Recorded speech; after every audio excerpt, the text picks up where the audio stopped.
안녕하세요. 신동일 꿈발전소 3일 경제독립TV 경제독립운동가 신동일 소장입니다. 오늘은 신중년이 온다 등 15권 정도의 책을 내신 조창환 작가님을 모시고 재밌는 중국 얘기, 투자 얘기를 해보는 시간을 갖도록 하겠습니다. 안녕하세요, 작가님. 예, 안녕하세요. 네. 바쁘신데 이렇게 출연해 주셔서 감사합니다. 유명한 유튜브에 이렇게 불러주셔서 감사하죠. 네. 저희 이제 3일 경제독립TV 유튜브는 이렇게 이제 조금 부익부 빈익빈이 되게 심화되고 있는데 네. 그 속에서 조금 이제 그런 직장 생활 하시는 분, 뭐 이런 분들이 조금 경제적인 독립을 이룰 수 있도록 여러 가지 조언을 해드리고 있는데요. 네. 우리 이제 조 작가님한테 정말 여쭤볼 게 너무 많아요. 특히 이제 지금은 또 중국에 대한 투자라든지 이런 게 막 이슈로 떠오르는 그런 시기이기 때문에요. 네. 그래서 바로 본론으로 네. 여쭤보도록 하겠습니다.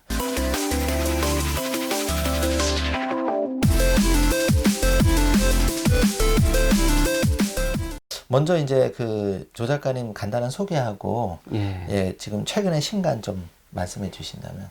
저는 뭐 이제 원래 한국에서는 이제 95년부터 기자 생활을 하다가 99년에 이제 결혼하면서 네. 농담 아니고 정말로 식무살이의 반대가 밥하고 빨래하러 중국으로 건너가서요. 예, 중국에서는 이제 가서 보니까 또 누가 불러서 바로 현지 신문에 네. 중국경제신문 편집국장으로 시작을 해서 또 사회생활도 하면서 네.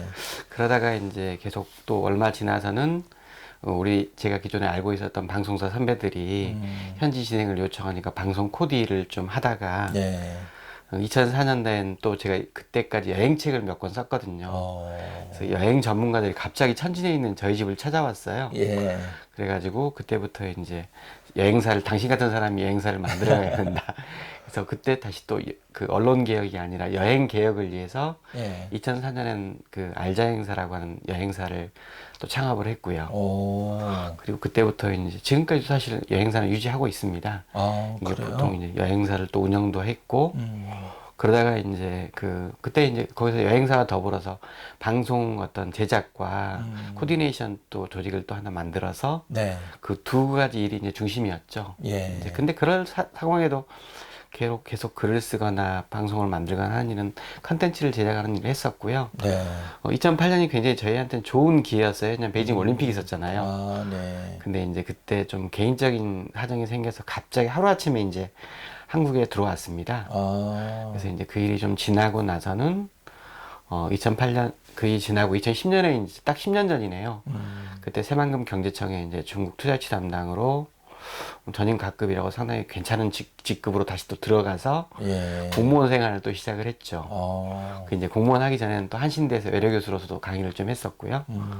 그러고 나서 이제 그 공직 생활 5년 한 다음에 나와서 또 이제 그 한양 아파트, 수자인 아파트를 만드는 그 한양이 소속되어 있는 보성그룹에 또 상무로 들어가서 거기서는 이제 투자 유치하고 대관 업무 쪽을 또 맡았었고요.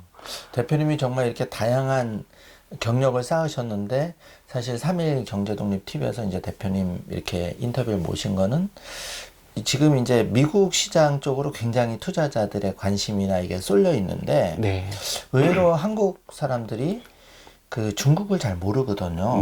그래서 이제 우리 조 작가님이 정말 오래 전에 이제 중국에 진출하셔서 다양한 경험을 하시고 했기 때문에 그 중국의 어떤 그 속 깊은 제대로 된 얘기, 우리가 너무 선입견을 가진다든지 이런 거를 좀 한번 깨보고 싶은 생각에 모셨거든요. 그래서 이제 차츰 이제 우리 조 작가님 신간 얘기도 좀 나누고 중년 얘기도 나누기로 하고, 중국의 지금 투자가 막 호불호가 되게 갈리는데 지금 과연 중국에 투자해도 될지 어떻게 보면 어리석은 질문일 수 있는데. 극단적으로 미국만 또 투자하시려는 아주 중국은 뭐 배제시키는 그런 시각도 굉장히 있는 편이거든요. 저는 이제 두 가지 측면으로 봐야 한다고 생각해요. 하나는 중국에 투자할 수 있는 라인들이 정확하냐. 그러니까 중국에 이제 A시도 있고 B시도 있고 뭐 요즘엔 창해판이나 이런 것들이 막 생기고 있는데 그 라인들이 정확한 투자 라인과 정보 라인이 있느냐가 더 중요한 것 같고요. 또 하나는 또 이제 중국이 그러면 미래의 가치, 말씀하신 대로 이제 미국에 투자할 거냐, 중국에 투자할 거냐, 지금은 플랫폼 싸움의 시대잖아요. 그러면 미국이 가진 뭐 가파라고 하는 그걸 믿을 거냐 아니면 중국이 가진 베스라고 하는 걸 믿을 거냐 두 군데에 대한 신뢰도인데 이거는 뭐 네. 사실은 단순히 개인의 문제가 아니라 이 국가 전략의 문제입니다. 네. 우리가 과연 그렇다고 해서 뭐 어느 걸 선택하는 게 아니라 어떻든 그 두 개의 그 거대한 플랫폼 싸움에서 우리가 어떻게 해서 그 자리를 해야지만이 네. 존재할 수 있고 또 그 속에서 또 우리는 개인들은 어떤 투자나 어떤 기업들에 관심을 가져야지만이 또 미래를 만들어 나갈 수 있느냐 그런 것들은 뭐 투자뿐만 아니라 제조업 뭐 네. 다른 모든 산업에 연결돼 있는데요. 아까 금방 말씀하셨지만 제가 뭐 책을 중국 가는 책이 한 13권 되거든요. 근데 그 책의 모든 목적은 딱 하나입니다. 예. 우리가 가지고 있는 선입견 편견을 배제하고 중국을 봤으면 하는 거. 아. 제가 뭐 기존에 저라고 해서 선입견 편견이 없을 일은 만무하잖아요. 예. 예. 그렇지만 우리나라 사람들이 중국을 보는 건 너무 지금도 선입견이 많아요. 뭐 제가 이제 그 오마이뉴스에 지속적으로 중국에 관한 글을 써왔었거든요. 있을 때. 네. 뭐 그게 포탈로 가기도 하는데 네. 사실은 포탈에서 제가 쓴 글에 대한 댓글들을 보면요. 정말 무섭습니다. 왜냐하면 너무 악플들이 많아요. 왜냐하면 이게 그 저주스러운 악플이 많거든요. 근데 한번 생각해 보세요. 지금 우리나라를 다녀간 중국 유학생이 수십만이고요.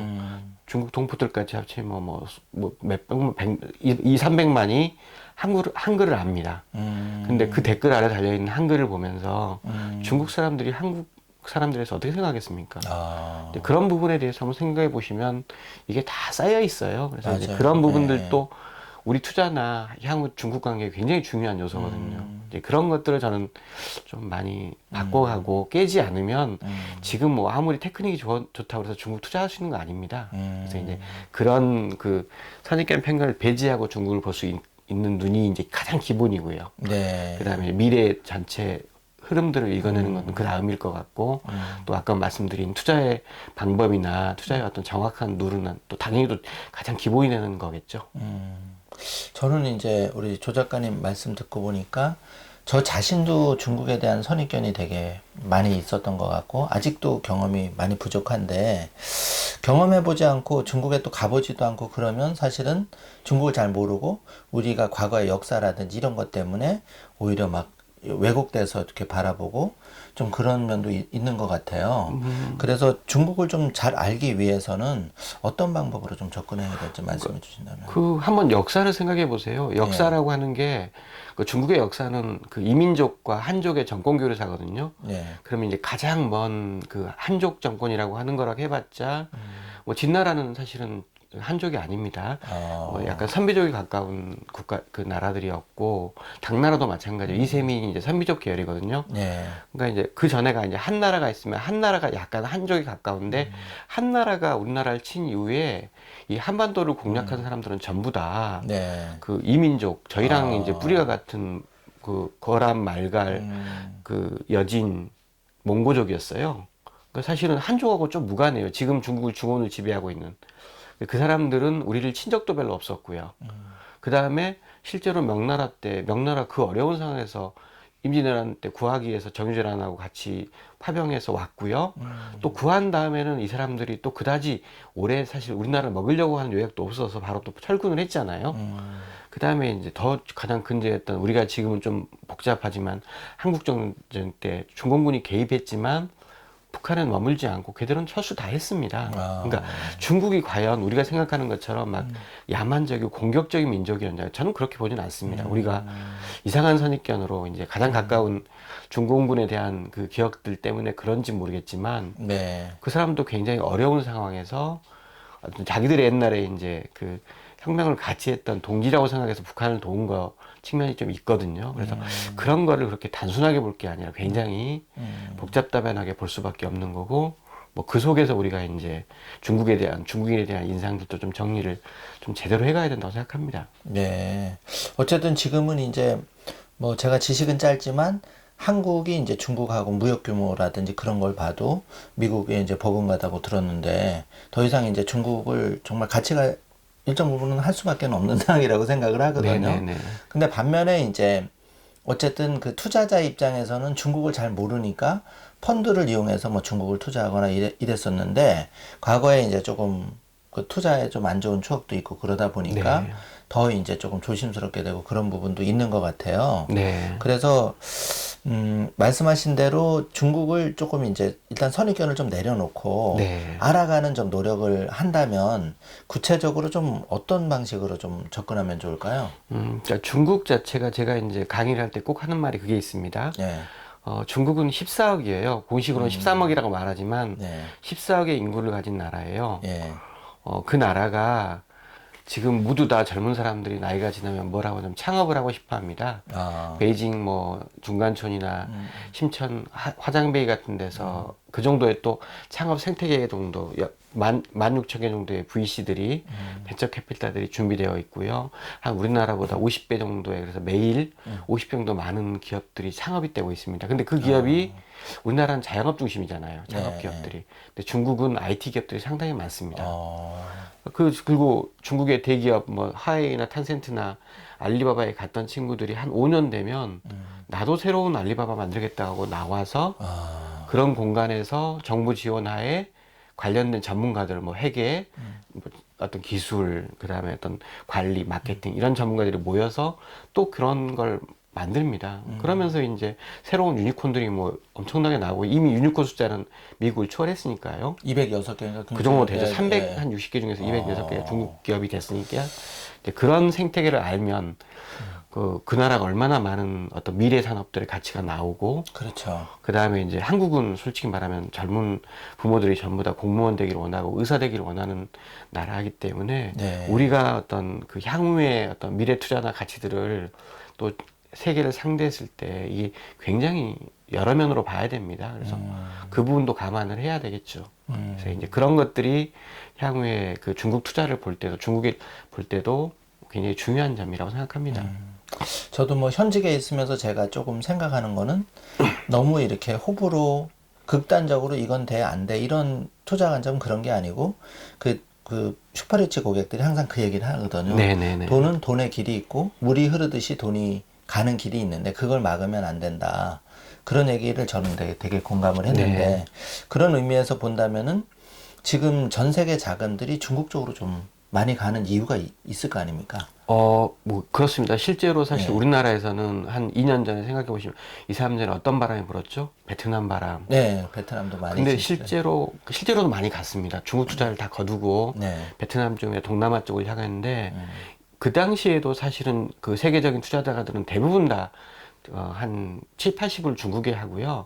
베트남 이쪽엔 10밖에 안 했습니다. 그러니까 그 나름대로 중국에 가진 미래 가치들을 계속 그 세계적인 뭐 저기 벤처 투자가들이나 아니면 세계적인 그 투자의 그렇죠. 그루들이 전부 다 그쪽을 많이 봤었어요. 레이 달리오도 중국을 너무 여전히 좋게 보고 그렇고, 있고. 예, 네. 이제 그렇게 그 짐 로저스도 그렇고요. 네, 짐 여전히 로저스도, 다 예. 투자를 하고 있는데 워런 버핏은 물론이고요. 네. 근데 이제 우리는 이상하게 좀 편향됐던 시각인데 저는 뭐 그것들이 우리나라 이제 금융에서의 어떤 투자의 전반을 보는 사람들이 이렇게 제대로 봤는지 물론 뭐 그 동남아 베트남 시장이 가지고 있던 매력들도 분명히 있었고 실제로 증명이 됐지만 지금은 이제 굉장히 좀 어려움을 겪는 부분도 있는 거죠. 그리고 그 어떤 제가 이제 저도 중국이 사회주의 국가잖아요. 네.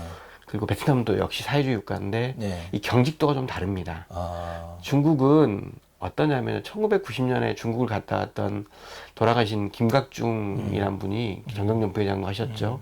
그분이 자본주의보다 더 자본주의적인 국가라. 네. 1990년대 그 말을 했어요. 통찰력 있게 봤을 네. 때. 굉장히 이 자본주의와 돈의 밝은 민족이 중국 사람들이거든요. 아, 뭐 상인족이란 말도 있지 않습니까? 네. 근데 이제 그 사람들이 과연 그러면 향후에 장사를 못할 것이냐? 그러진 않을 거라고 봅니다. 네. 근데 반면에 이제 다른 동남아 국가들은 어찌 보면 뭐 기존에 이제 그 화교 상권들이 그 지역을 장악했듯이 네. 이게 조금 다른 구조가 있기 때문에 좀 큰 시야로서 중국 투자나 중국에 대한 미래에 대해서 이해를 하는 게 저는 좀 더 유리할 거라고 생각합니다. 그래서 예. 좋은 말씀이십니다. 어쨌든 중국은 이제는 좀 우리 조 작가님 말씀은 좀 선입견을 내려놓고 네. 조금 알아가는 노력을 좀 해야 본격적으로 투자하기에 앞서서 조금 많은 거를 제대로 좀 이해를 할 수 있다. 이제 이런 말씀으로 맞습니다. 제가 네, 들리거든요. 네, 네, 네. 네. 네. 그 제가 뭐 이제 저는 이제 사실 그러니까 지금은 이제 한 지방 뭐 수부도시지만 춘천에서 이제 그 대변인이 이제 공보관으로 일을 하고 있는데 네. 그러니까 사실은 그 지역들도 우리 그러니까 제가 아까 막 말씀드린 대로 중국이라고 하는 것은 인구나 모든 면에서 너무나 큰 자원들을 가지고 있는 나라거든요. 근데 저는 뭐 제조업이나 이런 부분에서 물론 뭐 제조업을 잃은 나라의 민족의 미래는 없습니다. 경제에서. 예. 그래서 제조업은 정말 뭐 삼성이 말하는 초격체나 이런 걸 유지하면서 계속 유지해 가야 돼요. 예. 근데 저는 중국이 과연 이렇게 IT를 발전시키고 4차 산업혁명 관련한 기술들을 막 그렇게 급박하게 해나가고 있거든요.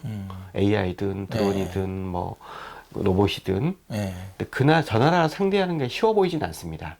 저도 사실은 뭐 조그만 드론을 취미로 하고 있는데 DJI 이사라고. 다 그쪽 하고 예, 있죠. 그게 전 세계 한 77% 드론 시장을 네, 장악하고 장악하고 있다 있는 그래서 뭐 CEO가 이제 40대밖에 안 되는. 네, 맞습니다. 예. 아, 이걸 보니까 제가 볼 때는 저를 포함해서 한국 사람들이 되게 부지런하고 네. 굉장히 아이디어 많고 열심히 하는 우리 민족인데 네. 아, 개인적으로 되게 속상하더라고요. 네. 이거 정말 제대로 자본 투여하고 그 젊은 친구들 20대, 30대 얼마나 능력 있는 사람이 많아요. 네, 그걸 맞습니다. 제대로 정말 밀어주면 네. 훨씬 더 우리도 누구보다 잘할 수 있는데 네. 왜 우리가 공무원 시험만 준비를 해야 되지? 네. 이 생각이 막 확 드는 거예요. 네, 저는 그러니까 제가 강의할 때 그 말도 합니다. 사실 네. 공직사회라고 미래가 있겠어요? 아, 없죠. 그냥 네. 월급 고정되어 있는 거 인구는 말고는. 줄어들고요. 네, 네. 그다음에 공직사회는 이미 비대합니다. 가령 제가 한 예를 들면 뭐 우리나라에서 가장 작은데 울릉군은 인구가 10,000명이 안 돼요. 예. 적으면 막 채워서 10,000명을 만들어가는 거고. 예. 근데 군입니다. 군 따지면 공무원이 못해도 한 뭐 800명 예. 정도에서 시작을 해요. 예. 그렇고 제가 사는 게 인천 부평구인데 부평구 공무원이 한 1,700 아니 한 1,800명 되는데 예. 그 인구는 한 65만 정도 돼요. 그러니까 한 사람이 돌보는 그 시민의 숫자가 10배 정도 차이가 납니다. 뭐 그건 뭔가 균형이냐 아니면 어떻든 뭔가 조직에서 문제가 있다는 소리잖아요. 그렇죠. 그래서 이제 그런 것들이 과연 제가 말한 대로 초미니 지자체가 나왔을 때 그 예. 조직을 계속 유지해 갈 수 있냐. 지금은 국가가 나름대로의 어떤 동력이 있으니까 가능하지만 좀 있다가 과연 수출이 줄어들고 이랬을 때 예. 조직 축소할 수밖에 없습니다. 맞아요. 그렇게 되면 아무리 이제 공무원이라고 하더라도 그럼요. 조직이 축소되면 여러모로 이제 위기가 닥치고 당연할 겁니다. 이제 그런 것들에 딱 그 직업의 문제, 저도 지금 공무원인데 그 직업의 문제도 있지만 그 국가의 어떤 미래 동력들, 뭐 그리스 같은 나라가 이미 이제 수없이 많이 그런 일을 겪고 있지 않습니까? 공무원, 공직사회 연금 문제가 생기듯이. 그래서 저는 이제 저는 인구를 막 이렇게 늘린다는 그런 것보다는 말씀드린 우리가 그럼 뭔 산업을 하고 미래를 먹고 살 것이냐. 저는 그렇게 생각하거든요. 춘천은 가령 제가 사는 춘천 같은 경우는 그 의암호 물이 굉장히 온도가 낮습니다. 아. 보통 수온이 한 6, 7도 정도밖에 안 돼요. 예. 그래서 이제 네이버 데이터 센터, SDS 데이터 센터, 더존 데이터 센터가 와 있어요. 아. 그 이유 때문에. 예. 왜냐하면 수온이 낮으면 예. 그 서버가 이렇게 서버를 온도를 낮춘 장점이 낮출 수 있죠. 있으니까. 그리고 춘천의 장점이 이제 여름엔 좀 덥긴 하지만 그 물로 낮추고 겨울은 춥습니다. 그러면서 이제 데이터 센터를 할 수 있는 너무 좋은 생태계를 가지고 있어요. 그러다가 근데 그걸로만 고용도 안 되잖아요. 근데 그런 데이터 센터가 한두 개 더 들어오면 여기에다가 인공지능 관련한 그러니까 전문 연구 단지를 우리나라에 빅데이터 센터를 만든다거나 이렇게 가야죠, 정부가. 그러면 정말. 미래 산업이 되는 겁니다. 아니, 이 방송을 듣는 그렇게 좀 네. 이렇게 책임 있는 분들이 제발 좀 그런 생각 좀 했으면 좋겠어요. 예. 물론 워낙 바쁘시긴 하겠지만 이게 저는 뭐 투자 현직에 있지만 이걸 좀 A부터 Z까지 좀 원리를 좀 생각을 하고 네, 맞습니다. 좀 장기적으로 좀 추진을 해야 되지 않느냐. 네. 정말 그렇게 해서 울컥할 때가 좀 많이 있거든요. 네. 그래서 어쨌든 이제 그 조 작가님은 중국에 투자해야 된다. 그리고 좀 선입견을 좀 내려놓자 네. 정도고 이제 다음 시간에는 구체적으로 그럼 좀 중국에 투자하는 방법들에 네. 대해서 한번 여쭤보는 네, 시간을 갖겠습니다. 알겠습니다. 예. 네.